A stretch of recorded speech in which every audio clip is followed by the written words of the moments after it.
right, guys, welcome back to Members Talk Live. And we've got a big show today, guys, because oopsie, you made a movie with a bunch of stuff that's not supposed to be in your movie.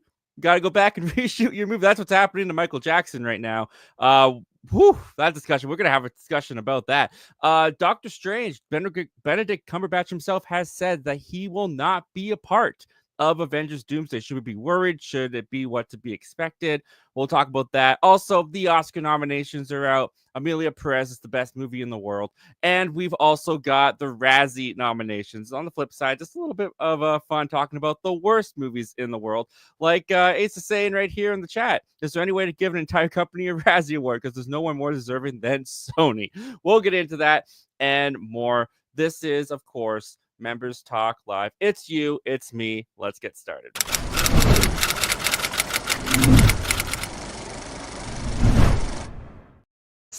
We need to get some members in here. So today, guys, joining us, we've got from the critically acclaimed Have You Seen That With T YouTube channel. It is none other than the man himself.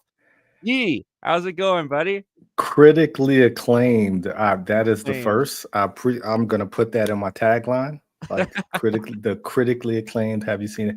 I appreciate it. I'm glad to be here. This is gonna be a fun morning of topics. Oh boy, we got a lot to talk about, and we've got some people in the chat. We got our beloved channel member Ace Avenue in here saying "dope hoodie tee," loving the Nike on you. Derpy Entertainment saying, "Guess you could say the rewrites will be a thriller." Not bad. Thank you for joining us, Derpy. Classy. And with that, let's just get into this first topic, man, because this first topic is pretty crazy. As many of you guys know, there is a Michael Jackson. And I just lost the story. I've been having so many technical issues this morning. I just lost the story. 1 second. There is a Michael Jackson biopic movie coming out later this year in October, directed by Antoine Fuqua. I probably said his name completely wrong there because I'm nervous. But with that said, here's the story. Thank you so much for joining us. Story from IndieWire. Here's what they have to say about this situation going on. Oh my gosh, this is driving me crazy. Here we go. Let me see if I can bring this up now. And hopefully the rest of the show will go a little bit more smoothly than this. All right. There we go. They're saying the Michael Jackson biopic is blindsided by a deal with family of an accuser which faces massive reshoots. Here's what they had to say over there. Certainly, this could have been avoided because according to a bombshell report in Puck, Lionsgate's upcoming Michael Jackson biopic, Michael, faces massive rewrites and reshoots because of the deal that the Jackson estate made years ago with the family of one of the performer's child accusers. Lionsgate did not return calls seeking a comment, but in November of 2024, Lionsgate announced that Michael, directed by Antoine Fuqua, would be delayed from an April 25 release to an October 3rd 25 release. The problem lay with an agreement between Jackson's legal team and the family of Jordan Chandler, the then 13-year-old who accused Jackson of acts that we know about Jackson being accused of in 1993. The deal, made years before the movie even began development, specifically excludes the Chandler family from any movies about Michael Jackson's life. However, the Michael script began and ended in 1993 with the Chandler accusations, with a third act that hinges on the legal drama surrounding the Chandler's eventual $20 million settlement. So they've bookended this movie with something, a big legal issue that they're not allowed to talk about. Puck reported that the Jackson estate, overseen by John Branca, big L to John Branca on this, vetted the script, but somehow, whoopsie, I didn't see it there. He somehow overlooked the Chandler agreement, informing filmmakers of the snafu, the mistake, in September of 2024, just as the film entered post-production. Hey guys, have you shot that movie yet? Yeah, actually, it went smoothly. We've got it in the editing bay right now, piecing it together. That's great. You know how you began and ended that movie? Whoopsie. Little silly John Branca over here. So Fuqua, the producer, and the writer John Loken are now seeking approval for the script changes from Lionsgate and Universal. Puck adds that the Jackson estate will cover the cost of the reshoots. They better. The film already had a $150 million budget. All right. So T, they went out and they made this movie. And it sounds like from what this report is saying, it sounds like the through line of this movie, the event of this movie, will be about this Jordan Chandler and some of the accusations around that. And they had legal agreements that they could never bring that into a movie, but they had a script written, approved, checked over. They didn't just write a script and then go make the movie. They sent this to the estate. There were lawyers involved. They highlight things, they dot the I's, they cross the T's. This is a disastrous thing to miss, right? Like the fact that they went out and made a movie when they couldn't make the movie around the subject matter they're making the movie about. I mean, this is pretty bad, right? Am I wrong here? I mean, you are completely correct. I don't understand the leak. Like in movies, you can change people's names. I'm assuming, because I know they do that in a lot of movies. They change people's names just to kind of protect the person who they're slandering in the movie, because usually it comes with some type of slander or like misrepresentation of that person. So I don't know if they could have done that in this situation, but somebody somewhere truly messed up. There was no oversight as they were filming it. If you give the guy a script, like in all honesty, he might not even know what he was reading. Like they could have had a different name inside the script. So that is possible. I'm trying to give people the benefit of the doubt, because a lot of people do jobs that they're simply not qualified to do. And he's not a screenwriter, he's not an editor. So Right. him looking through a script and just seeing a bunch of words and it not specifically stating what happened because it's a dramatization, that is possible. Also, somebody should have seen the film as it was being shot, as it was being edited. Someone should have looked at the final product prior to now, because at this point, everything should be. They should be wrapping up post production. Like it should be Well, that's the truly. thing, is that they are. Yeah. That's So the issue. to come up with this now is kind of crazy, but I mean, thus is the story of Michael Jackson, of a series of crazy happenings. Yeah. I mean, Um, you could be right. Like, I'm sure because the accuser at this time was a minor, it Minor, probably yeah. went under John Doe. It probably wasn't even his name in Yeah, it there. could have been anybody's So name. It could have so been Michael yeah, Bailey, you know?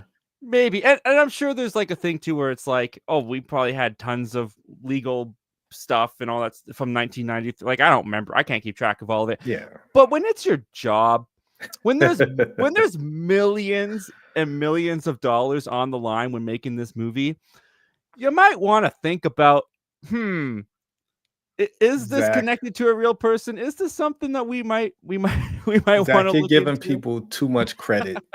Like you're giving people way too much credit. Like I have sat in rooms with generals and people who make some serious decisions All right, and that's just fair. be totally clueless on what's happening, like just complete cluelessness. So it is his job. Yes, he should be able to do his job. But I would say a good 70% of people working in any industry have no business working in that industry, especially those high six figures, low seven-figure jobs, like a lawyer for Michael Jackson estate. Like they're making a ton of money and they're just kind of, he's dead, so why do I care? Like that literally, Yeah. I can see people just getting money in and it's like, oh, they're making a movie. They know better. They should know not to do this. Assuming there's a lot of assumption in all of this. So Yeah. I don't give people that much credit. So I like to be a little bit more optimistic, but you're probably right. Jace the Don joining us in here. He's got some opinions about this too. He's saying that he doesn't believe a word of this report. This is coming from the same people who made a false report of the biopic, claiming that they had the script and they didn't.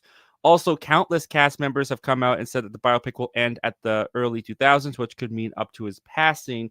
And this report is straight up a slander on all fronts. This is coming from the same people who were involved in Leaving Neverland, who made countless lies and false slander to ruin Michael's image. Still, well, Jace, you may be right about that. Like we Yeah, all for sure. obviously we don't know if this report is for real or not. What I will tell you is that IndieWire, Puck, they're very reliable sources. So when they report on stuff, you don't tend to just brush it off right away. It doesn't mean that it's not. It doesn't mean that it's 100% fact. It could be false. But even with the early, the big thing is that it says the third act of this movie takes place with the court. So it could still do a time jump and end. Like the final scene could end in the early aughts. It doesn't mean that it ends in 1993. But the fact that they got a third act centered, I mean, see, does this hurt the film in your eyes? I mean, because I'm sitting here and I'm thinking they have, writers, they don't have, jobs other than this that they have to go to. They can crack out another story to wrap this up. Yeah. They can find a way to take, because what it says in this report is that all the footage with this kid that alludes to this kid, anything that has to do with this settlement, this trial in particular, is unusable. Like they can't use any of it. And there are key, at least according to the report, there are key scenes in the film that tie back to this that are now unusable. So they have to do some patchwork. They have to find a way to alter the story that they wanted to tell. And that's where I get nervous about this, because obviously when they wrote this script, when they made this story, this was the vision they had. It sounds like this whole if the report is true, it sounds like this whole court case trial settlement was the through line of the story. And now they can't use it. Now they have to go and rethink of something. Like, could it hurt the quality of the movie? The fact that the vision that they had is now unusable. They got to go to plan B. It could. So I'll be totally honest. I don't want to see a Michael Jackson courtroom drama movie, because Michael Jackson during the courtroom era was a mess. Like, like he looked crazy. Everything he did was just wild, and just it was so unhuman. Like that's where, like, the Michael Jackson alien thing, like where people that was a Right. running joke back, because he just didn't seem like, he wasn't acting like a human who was on trial, or who was any, like, he could have gone to jail. Like he could have gone to jail for quite a bit of time for like all of the, child um child endangerment, sexual contact, all of these things that he was being like prosecuted for, I guess. And actually no, because these are all civil trials. A lot of these were just He like was civil never suits. charged any. Yeah, It does say in that report that he was never charged.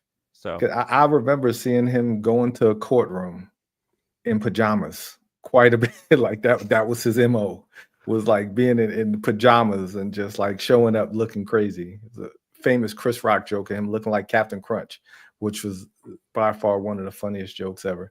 But I don't want to see that. Like, in all honesty, I like musical biopics. They don't generally do well, but they do well with me if it's an artist I like, because I'm here for the music. I'm here to watch the making the Thriller. I'm here to watch, right. him doing Motown 25 and doing the moonwalk for the first time. I'm not here to see him in a courtroom being accused of all these things. Now, there are people who want to see that. There are people who want to, and Antoine Fuqua is the perfect director to do something, because he's a phenomenal director, and I feel like he's unabashed, and he's like not afraid to take these chances with the movie.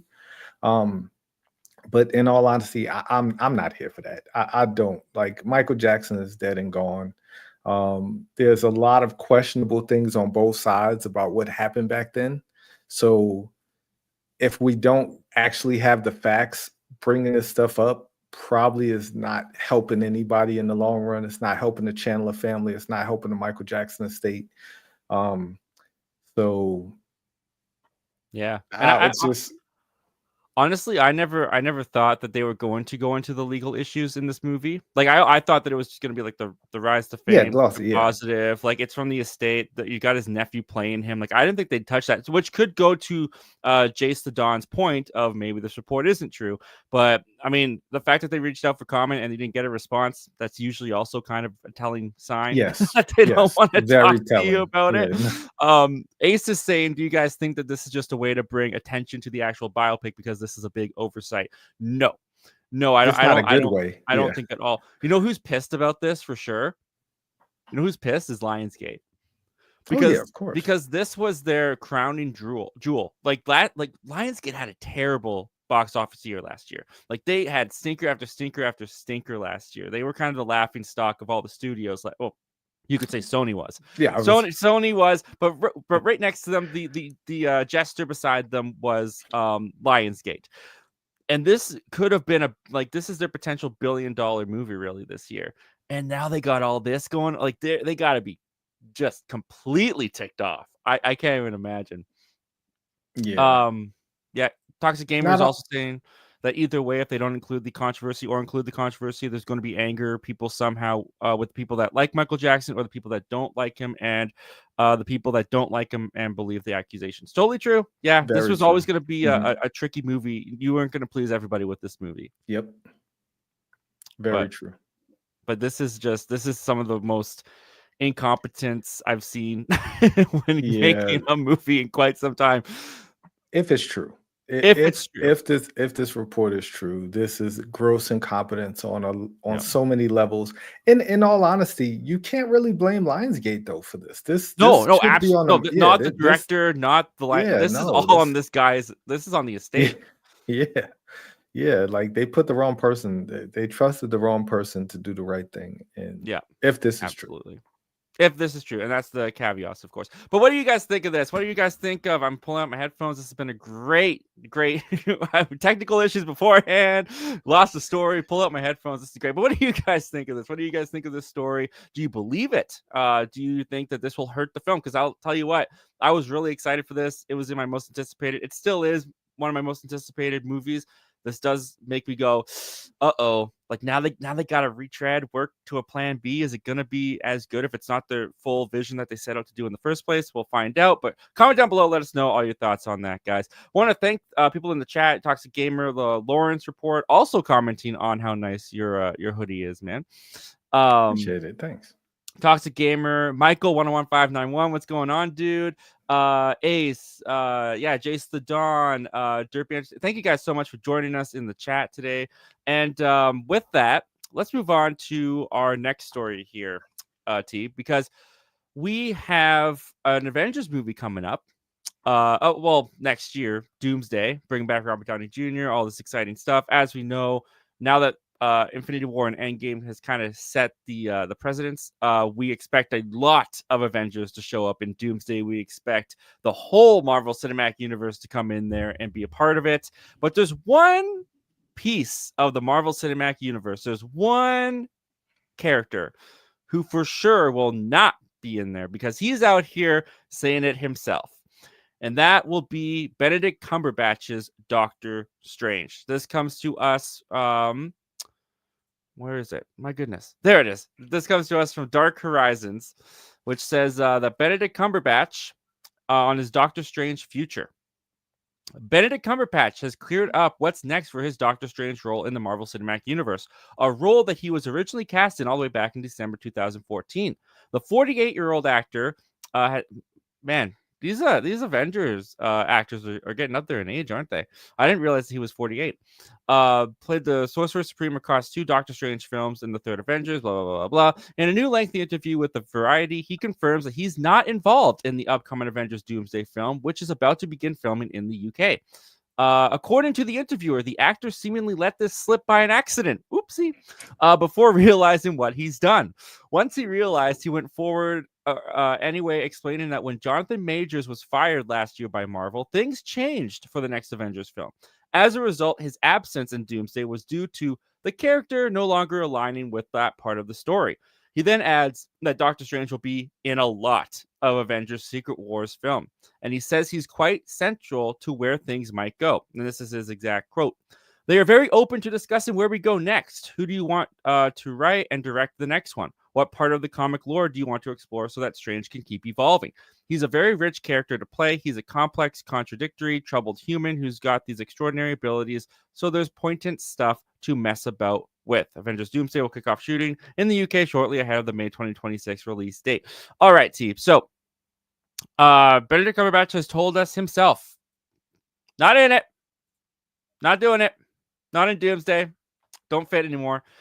Does this surprise you? Because I'll be honest, it doesn't surprise me. When I read this, I was like, Doctor Strange isn't even like one of my favorite characters, so it's not like I'm gonna miss him in Doomsday. I do think that the ending of Doctor Strange and the Multiverse of Madness, where he's going off with Clea into wherever they were going, I can't remember what they were doing, but it makes sense to me that he'd be off world, he'd be somewhere else, he won't be around. It kind of reminds me of in Infinity War when Ant-Man and Hawkeye were absent. And then when it came to Endgame, you brought in Ant-Man and Hawkeye and kind of had them be the ones like, because Doomsday is going to deal with magic and science. You got the magic side absent for Doomsday. So in Secret Wars, you bring the magic aspect in with Doctor Strange, maybe to defeat Doctor Doom. Who knows? I'm not surprised by this, and I'm not worried about this at all. And I think it makes a lot of sense too with like, they had a plan with Kang and where they were going with that, and once they removed that from the equation and they had to rewrite and change things were gonna change. It was inevitable. This doesn't strike me as big news at all, to be honest. It's interesting to know that he's not in it, but I'm not worried at all. How do you feel about this? How do you feel with Doctor Strange not being in Doomsday?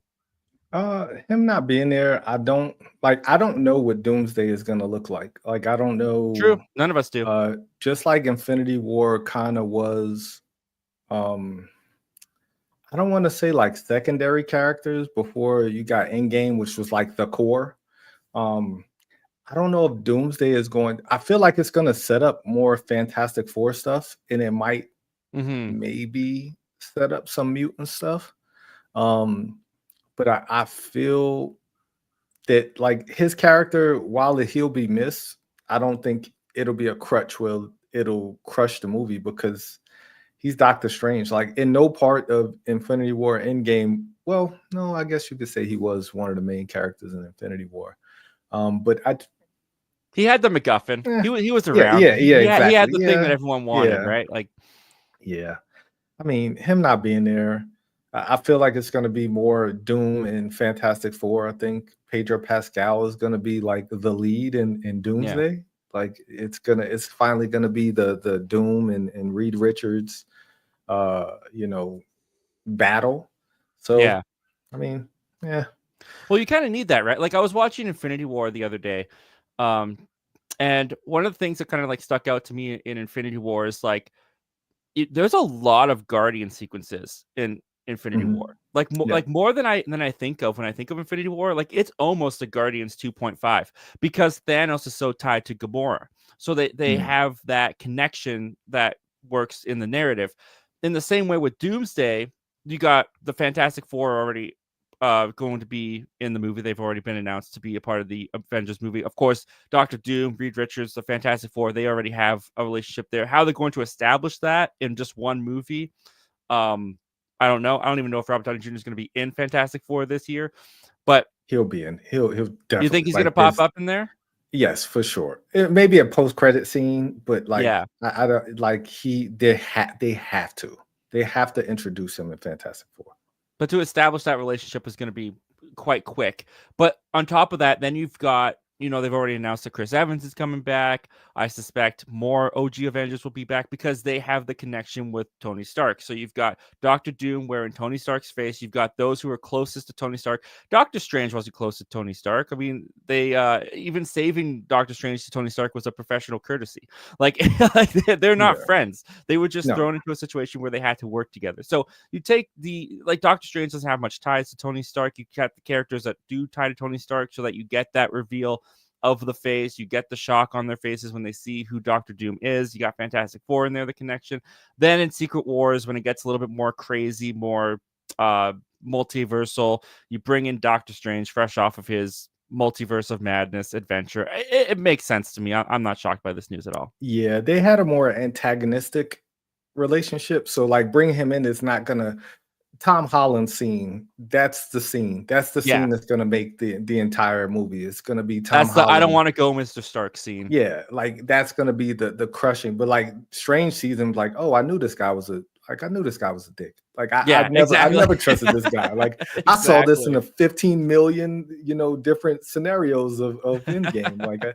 Like I knew this was gonna happen. So him not being there probably helps because he would literally be like, "Oh, I knew that. I knew that." Like, and that would just ruin any emotional arc there. Yeah, So it totally would. makes sense. Ace is saying I can see him having a big role in Secret Wars because I haven't set up the that's what it's called, the incursions. Thank you. The incursions through him. Yeah, I'm sure that'll play a much bigger part in it as well. Toxic Gamer is saying also there's a rumor that came out that Loki will be coming back to get Cap and Carter from a timeline to help them in Secret Wars or Doomsday to help fight Doom. I could see that because then you bring Tom Hiddleston back into the fold. You get Thor and Loki back together. This movie's just gonna be a whole movie of reunions. Yeah, I love it. Like Loki, bring him back. Like I get it. It was time. Loki season 2 ended on probably one of the most perfect notes. Oh, it's great. Come on back, buddy. Come on home, Loki. We're ready for you. We're ready for another Loki. Shine on him and Thor again. Yes. And Ace San Antonio and Strange did have some great banter though. Yeah, it was fun to see them get together. Yeah. But I don't think Strange is gonna cry if he sees that Doctor Doom's face is Tony's face. Yeah. Anyways, I think we both are in agreement though. It's not too shocking to hear this. We're not worried at all. So what do you guys think of this? Doctor Strange isn't going to be in Doomsday. Is he your favorite Marvel character? Are you going to be upset not to see him in the next Avengers film? Comment down below. Let us know all your thoughts and opinions on that. Ace is saying more Hiddleston, please. Yes, more Hiddleston is never a bad thing. And Toxic is saying, I still need to finish Loki season 2. Definitely finish it. Loki season 1 and season 2, that 1-2 punch, they're fantastic. They go together very well. Mm-hmm.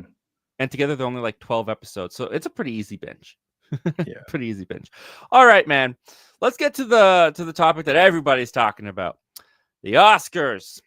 The Oscar nominations. And let's talk about why I don't care about the Oscars at all this year.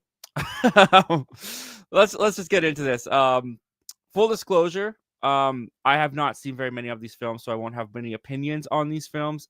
T, you also said you haven't seen too many of these films. No. But anyways, CNN breaks down a full list of nominees here. Says that Emilia Perez led with 13 nominations. I watched Emilia Perez the other night.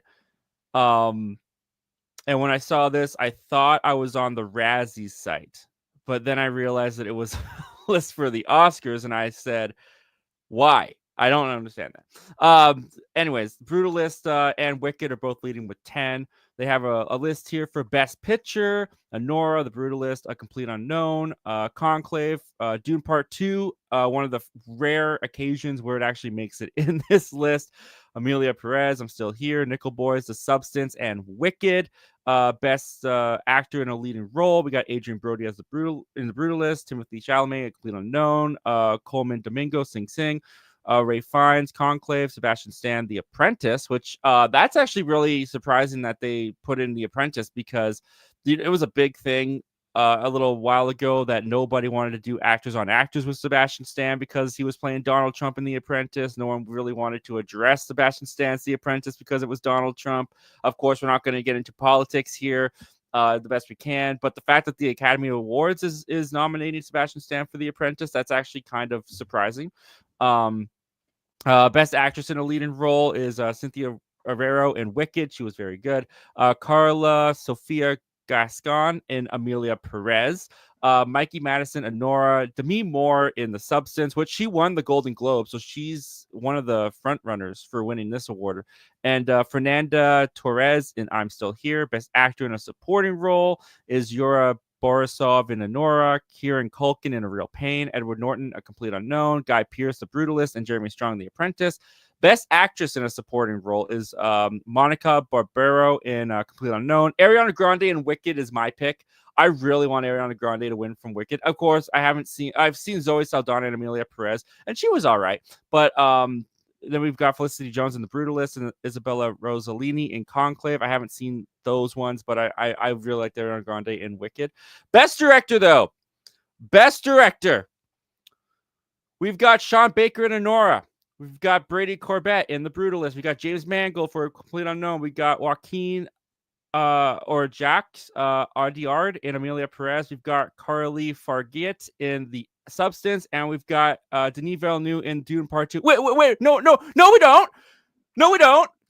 That's where the list ends. Okay, again, I'm a big person who gets pet peeved by this. If I haven't seen the movie, I can't say that it doesn't deserve to be there. I haven't seen Anora. I haven't seen The Brutalist. I haven't seen A Complete Unknown. I haven't seen The Substance. So I can't speak for those directors. I can't speak for their projects. For all I know, very well deserved. They should be here. Get this the frick out of here. get this one out of here and get Denis Villeneuve Dune Part 2 in here. This one ticks me off the most. Emilia Perez should not be here.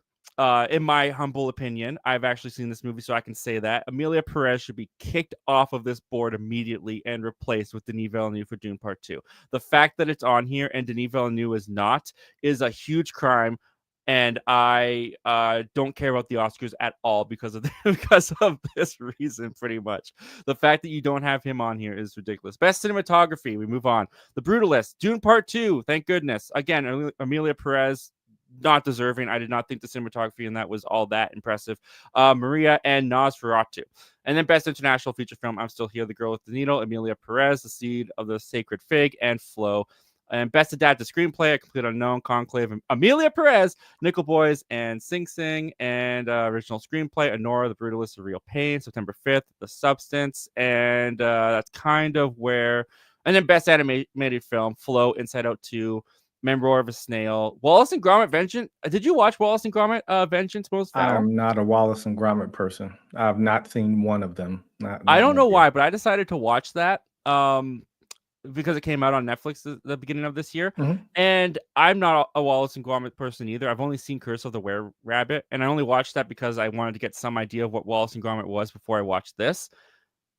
Surprised that it's on here. It's a decent little movie, but I would not think that it was Oscar worthy. And so the fact that it's on this list is kind of surprising, but hey, good for it. And then of course The Wild Robot. There are Wallace and Gromit stands out there. Like there are people who love Wallace and Gromit. They grew up on it and it's their deal. So I'm not surprised it's on there due to the fandom. Like, because Wallace and Gromit, I think Curse of the Werewolf was nominated as well. Like, I think a lot of this stuff gets nominated. Like, but That's it's crazy. just not my deal. I've never watched any of them. I've never watched any of the show, and they're all on Netflix. I think that like Netflix pretty much does Wallace. They're in the Wallace and Gromit business now, but it just never been my thing. But there definitely are people who love Wallace and Gromit, and they're there for it. Yeah. And it just kind of repeats the Anora, Brutalist, Conclave, Emilia Perez, Wicked. They kind of get the rest of the stuff here too. Best editing, best sound though. Complete Unknown, Dune Part 2, Emilia Perez, Wicked, The Wild Robot. It's gotta go to Dune Part 2. Best sound has gotta go to Dune Part 2. Again, I haven't seen Complete Unknown. Haven't seen. I've seen all of. I haven't seen Complete Unknown, but I've seen these four. And in the theater, man, that surround sound. It was just so immersive. Dune Part 2 has gotta win. I really hope they do. And then we get the best visual effects: Alien Romulus, Better Man, Dune Part 2, Kingdom Planet of the Apes, Wicked. I really hope Kingdom wins. If not Kingdom, I'd want Dune Part 2 to win. Alien Romulus though would be an underdog for me, for sure. What do you think about the visual effects? I think Kingdom of the Planet of the Apes has to win. That movie was immaculate. Like, just for it to be what it was and how it looked, comparing it to the original Planet of the Apes, which looked great at the time, it's like a 10 step. It's like going from the original Windows to Windows 11. Like it's leaps and bounds ahead of anything I think I've ever seen as far as just complete CG for all of the apes, and every single one of them looked amazing. Great GFX. 100% agree. What's your overview for the Oscars this year? I mean, like we've stated, we haven't seen a lot of the nominations, so we can't speak to really like, did they get it 100% right? We can't really speak to that. What I will say though is I'm pretty underwhelmed by the lack of Dune Part 2, which I thought was immaculate, and I thought was if not the best film of last year, the second best film of last year for me. The fact that Denis Villeneuve isn't nominated for director bothers me to no end. Emilia Perez being on like almost every list here, I think is absolutely ridiculous.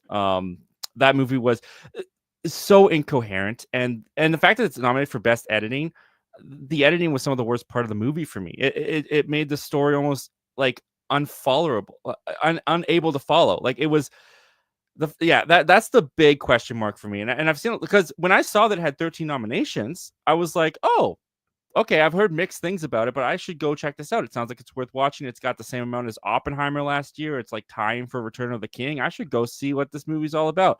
And it just left me with so many question marks as to why on earth is this one the front runner to win? Like, why is it in every category? Like, I don't get it. It's in my opinion, my humble opinion, it's a terrible movie. I honestly do think it belongs more on the Razzies than it does the Oscars. But anyways, what's your overview of the Oscars? Does it get you more excited to watch the ceremony, or are you kind of underwhelmed like I am? I don't think I've watched an Oscar ceremony in, I don't remember. No, I take that back. The year that Everything Everywhere All at Once, was that 2022? 21, 20, 22? I 22, think it was yeah. 22.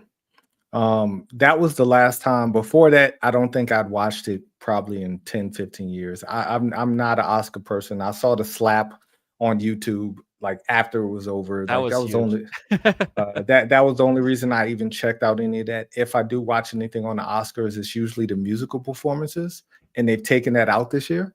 And I knew once they announced that Amelia Perez was going to get nominated for like one of the original songs, because that's why they took it out this year, is because like the transition song, I don't know what it's called. The like I think that's one of the songs that's nominated for best original song, which would go over like gangbusters in front of people in Hollywood, like singing this song about transitioning. Not to Yeah. say that there's anything wrong with anyone who transitions from male to female. That's not what I'm saying. But the song, from the snippets that I heard, is ridiculous. Like it's you're putting transition to song. Yeah. That's hilarious. Okay, That's funny to me. take the subject matter out of it, right? Take the topic, take the Yes. subject matter, take the feelings around it, political, whatever it is. Take all of Yeah. that out of the song. Just focus on the song itself. It's got to be one of the worst musical songs I've ever heard in my life. It's Well, got to have be. you seen Joker Fully Ado? But go ahead. I put this on Twitter the other day because of how I was feeling, and I stand by it. This might be a hot take. Maybe it's not. I've been seeing a lot of people not happy with Amelia Perez, more online than I have been seeing people happy with it. Joker 2 was a better musical than Amelia Perez was. I believe that. And I still stand by the fact that I don't think Joker 2 is a very good musical. Like, honestly, my thoughts on this is I'm sitting back. I have no skin in the game. It's just not my movie. Like Amelia Perez, yeah, that's fair. no matter, like, it's just not a movie that I'm interested in seeing.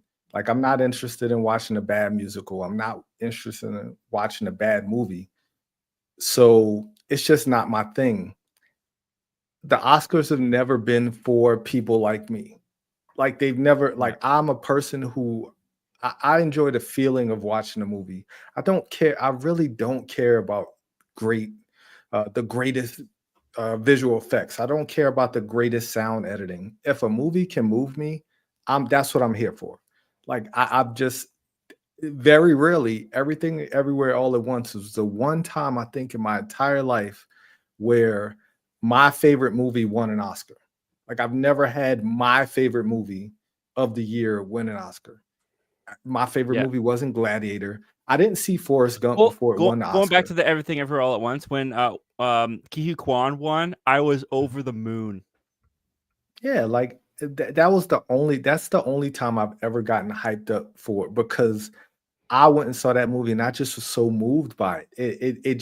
It wasn't an Oscar type movie. Like I never thought the Oscars would. There was a scene where the dude was fighting with a butt plug in. Like It was like so that. great. Like There's a it's raccoon doing insane. Ratatouille style. It's fantastic. Yes, the guy. Oh my god! Like it was hilarious. Like that was.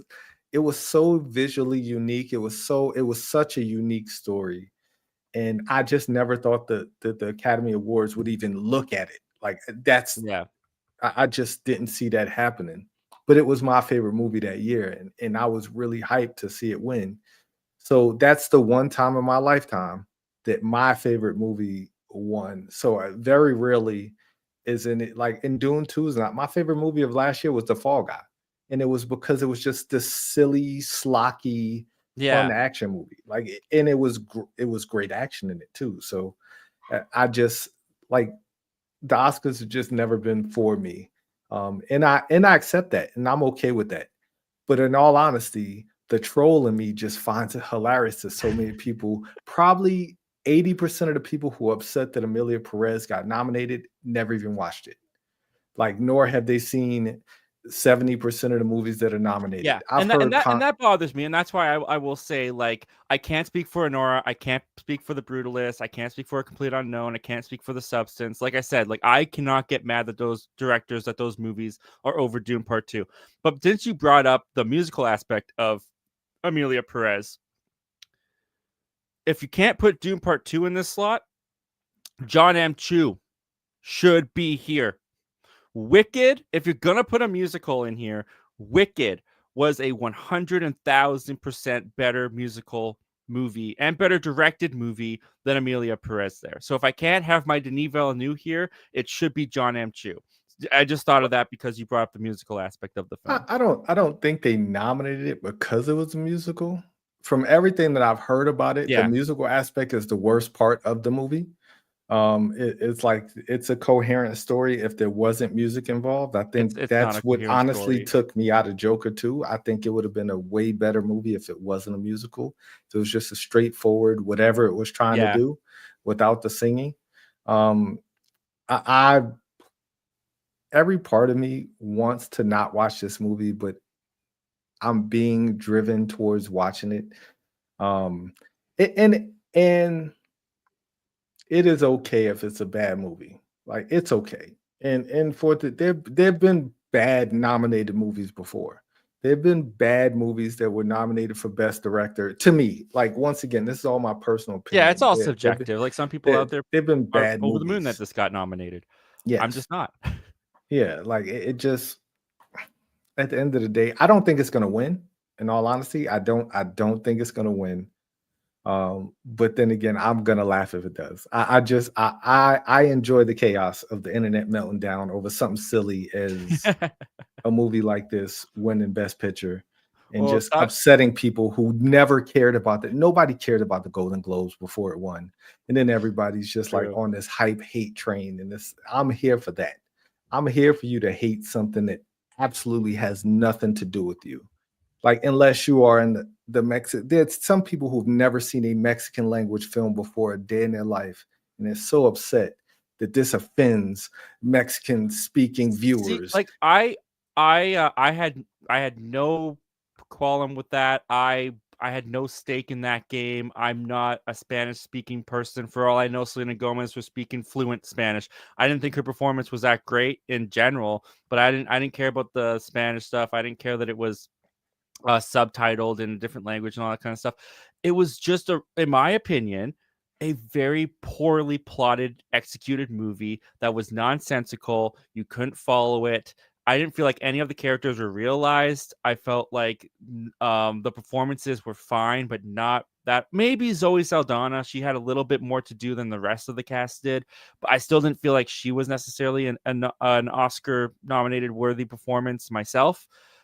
But like Toxic Gamer here is saying, what would you guys do if Amelia Perez won all 13 Oscar nominations? I'll tell you what, Toxic Gamer, the minute we get to Best Director, if Amelia Perez, because by then we'll be quite far into the show, so they've probably already Mhm. won a bunch of Oscars. When we get to Best Director, if Amelia Perez wins Best Director, that's kind of a sign that the Best Director sometimes more likely wins Best Picture. I'll probably turn off my television set by the time that if they win Best Director. I'll probably just walk away, maybe post an angry tweet, and then move on with my life. That's probably what I'll do.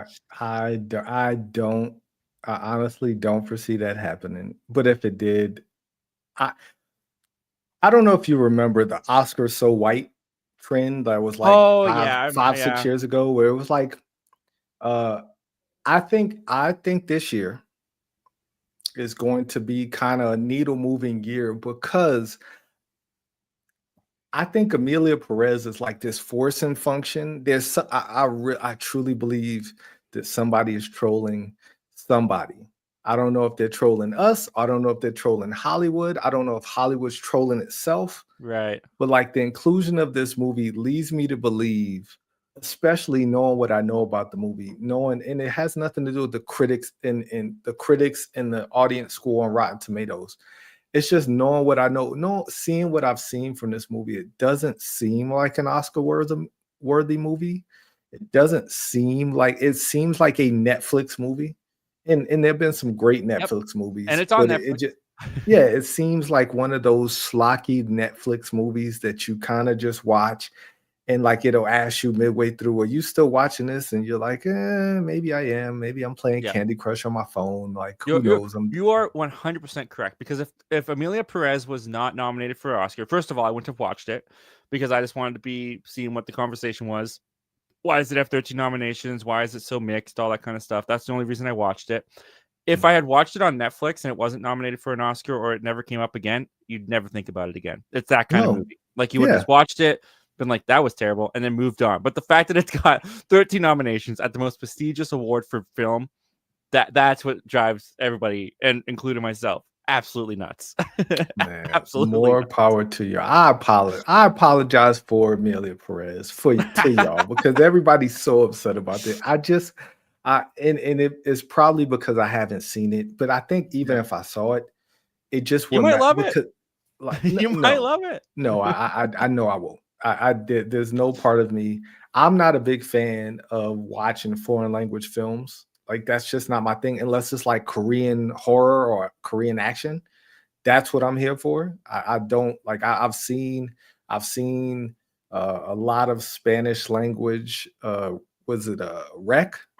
That was Spanish language horror. Just not for me.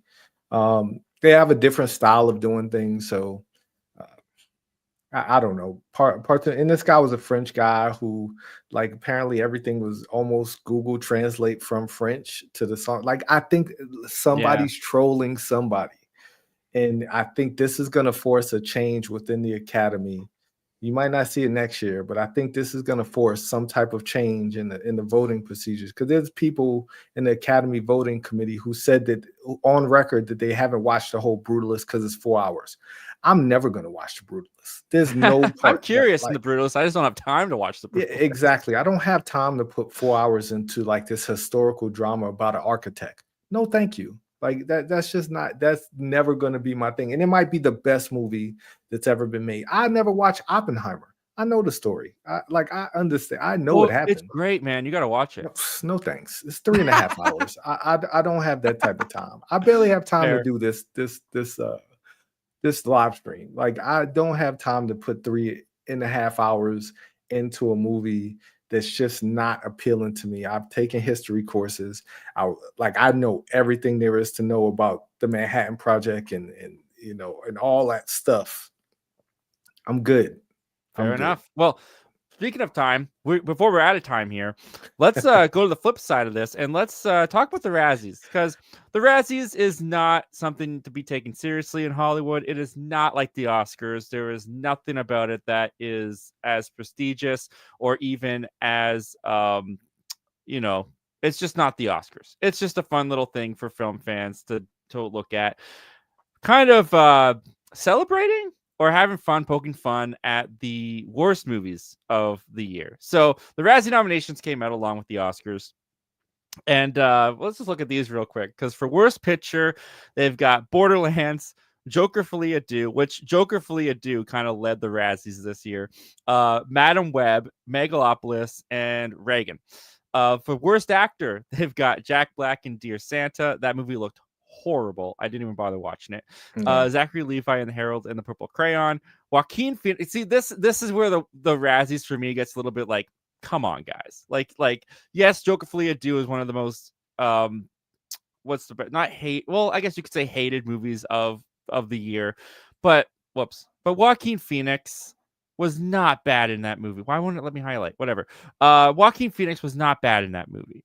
Like he gave a great performance in Joker for Leah Do. So this is one of the things with the Razzies where it's like, okay, come on. Dennis Quaid and Reagan. Jerry Seinfeld in Unfrosted is very deserved, though. I thought that he was very, very bad in that. Just put the whole cast of Unfrosted on here. Worst actress, Cate Blanchett in Borderlands, Lady Gaga in Joker for Leah Do. Again, come on. It was not a bad performance. Bryce Dallas Howard in Argyle. Dakota Johnson in Madam Web. That is very well deserved. She's And definitely Jennifer gonna Lopez. win. Oh, she didn't give 2 squirts of urine about that movie. She didn't give a crap about giving a performance in that. She just showed up to set, read the lines as herself, bored and uninterested, and then went home and lied about liking lambs or whatever she did. Jennifer Lopez in Atlas, that was also pretty bad. Worst supporting actor, Jack Black, voice only in Borderlands. Kevin Hart in Borderlands. Shia LaBeouf in Drag in Megalopolis. Tahir Rahim in Madam Web. And that is the one where that is the one that wins. When you don't even say a line of dialogue on set and all your lines are ADR, I think that you should win worst supporting actor. And John Voight in Megalopolis, support Megalopolis and Reagan and Shadowland and Strangers. Wow. Okay. That's why he's gonna win. Because that's why he's gonna win. Because it's just a year long of just terrible John Voight just phoning in. Like John Voight just literally gets probably wheelchaired into movies and just like, hey, say these lines, old man, and he just says it with little conviction. And bless his heart, man. My vote would still go to Madam Web, but that's fair. Worst supporting actress, Ariana DeBose in Argyle and Kraven the Hunter. Yeah, very well deserved. Leslie Ann Down in Reagan. Emma Roberts in Madam Web. She wasn't in Madam Web enough to really be a worst performance. I actually forgot that she was in that movie until I just read this. Amy Schumer in Unfrosted's a pretty good pick, though. Anyone in Unfrosted's a pretty good pick. Amy Schumer should just win. Like anytime she does a movie, she has a new movie coming out about a person faking a pregnancy. Another story for another day. Oh my gosh. Yeah. I probably won't be watching that one. FKA Twigs in The Crow. I'm not quite sure. That might be a joke that I'm not aware of. She was the best part of The Crow to me, in all honesty. Yes. And that's saying a lot because The Crow, I enjoyed The Crow. I'm one of the 5 people on the planet who probably didn't find it as offensive as everybody else did. It wasn't the worst movie I've ever seen. That's fair. Worst director?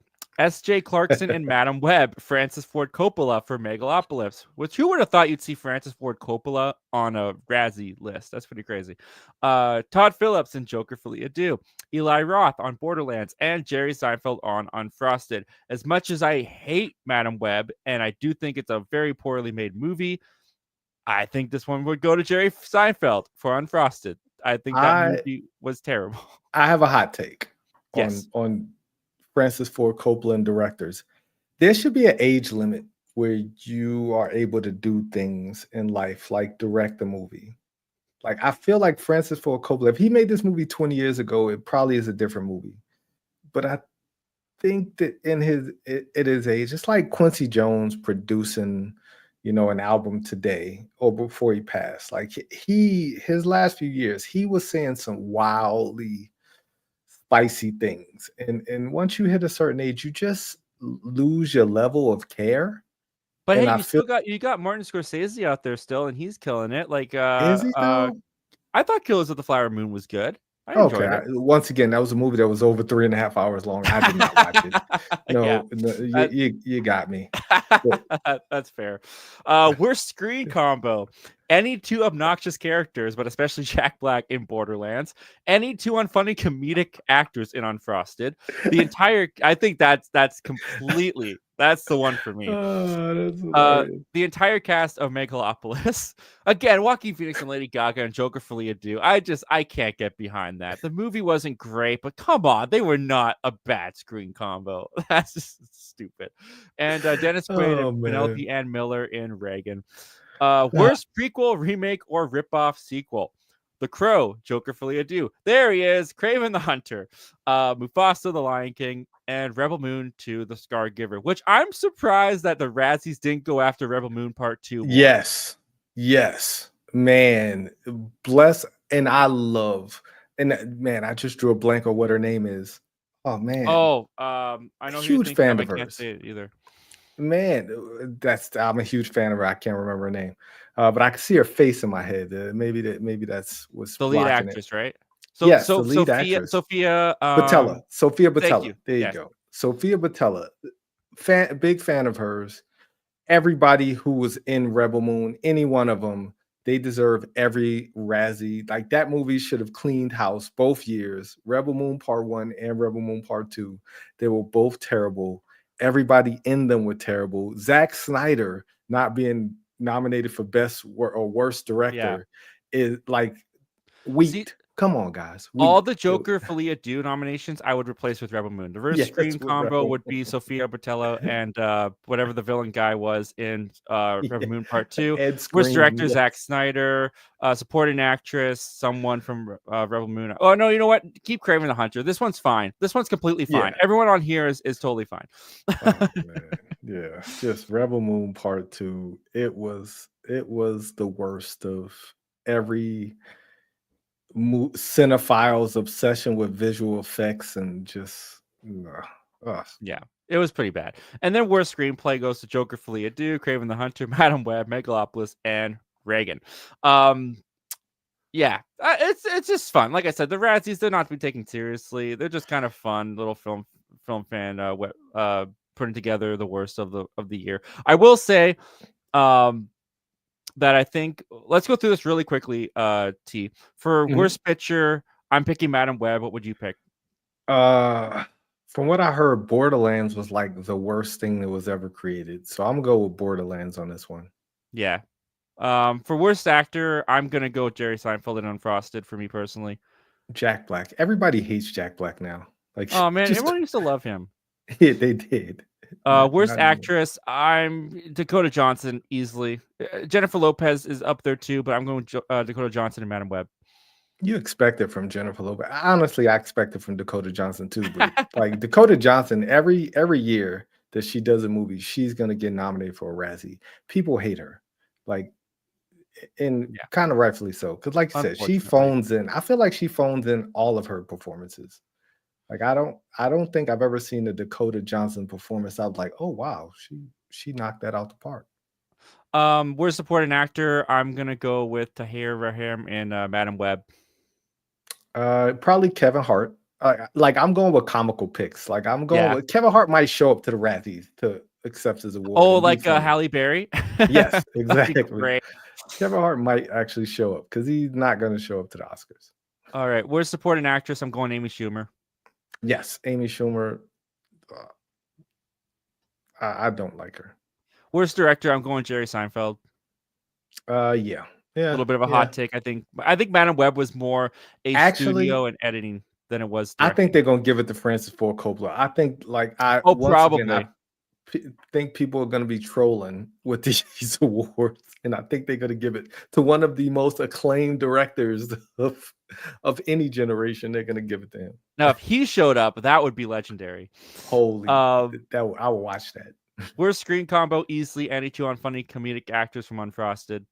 Yes, And worst prequel, remake, ripoff, Rebel I'm gonna Moon. go with I'm the gonna go with Crow. Rebel Moon. You're gonna I'm go with gonna The go with Crow? the Crow. Everybody Okay. hates the Crow. I'm gonna Like go they with hate Rebel it. Moon.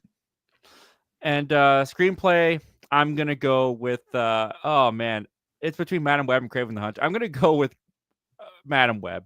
I'm gonna go with Megalopolis because I heard All right. Megalopolis was just like words that existed in space. Like it's like there was no structure. There was like once again, I haven't seen it. Like Yeah. that's probably the only movie. But I've just heard that it was just like just people saying things in front of a screen, like it's front of a camera.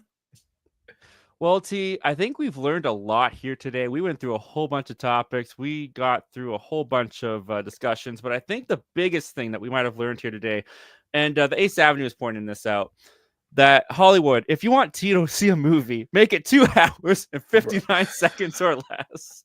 I promise you, I had every intention of watching The Killers of Flower Moon one night. And then I just looked at the runtime. I was like, I can't do this. Like I couldn't do it. You have to make it under 3 hours, unless it's Avatar. I'll go see or Avengers Endgame. Those are 3 hours. Those are the they weren't exceptions. 3.5 hours. Like they're action, like they're like things blowing up and stuff. Yeah, absolutely. And you're Cristiano saying, Zach, you're so close to 3,000. Well, thank you so much for everyone that's subscribed, and thank you everyone who has gotten us that close to the goal. We're very close to 3,000, and yeah, with your help, we can get there. So if you haven't yet subscribed to the channel, we'd love to have you a part of our community. I want to thank everybody here that was in the chat. We've got your Cristiano, we got Toxic Gamer, to Ace Avenue. We've got I'm a lot of people, Lawrence Report, Michael 11591, Jace the Dawn, and Derpy Entertainment. Thank you, everybody who's joined us today. And thank you to our channel member and friend, T, for joining me today as well, buddy. Always appreciate your time.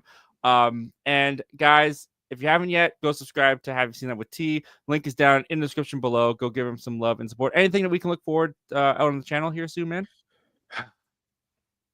It's January. I did go see One of Them Days, and I have a script. Like I just haven't had time to record it.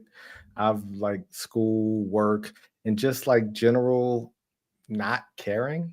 Like that's terrible for a content creator to say that, but yeah, it's the truth. Hey, it happens. It's a slow month on YouTube and in the movies for sure. But go find his channel, guys. Link down in the description below. Go subscribe. Go give him some love. He definitely deserves it. He's a great guy. Thank you to the Ace Avenue, by the way. Member for 11 months, dude. Heading up to that 1 year mark. Appreciate you so much, dude. Appreciate all the members. Appreciate you, T. I'm here. You can find me right here. Again, close to 3,000. If you want to be a part of that, consider subscribing. We have a lot of fun over here talking about movies and entertainment and all that kind of stuff. We'd love to have you be a part of it.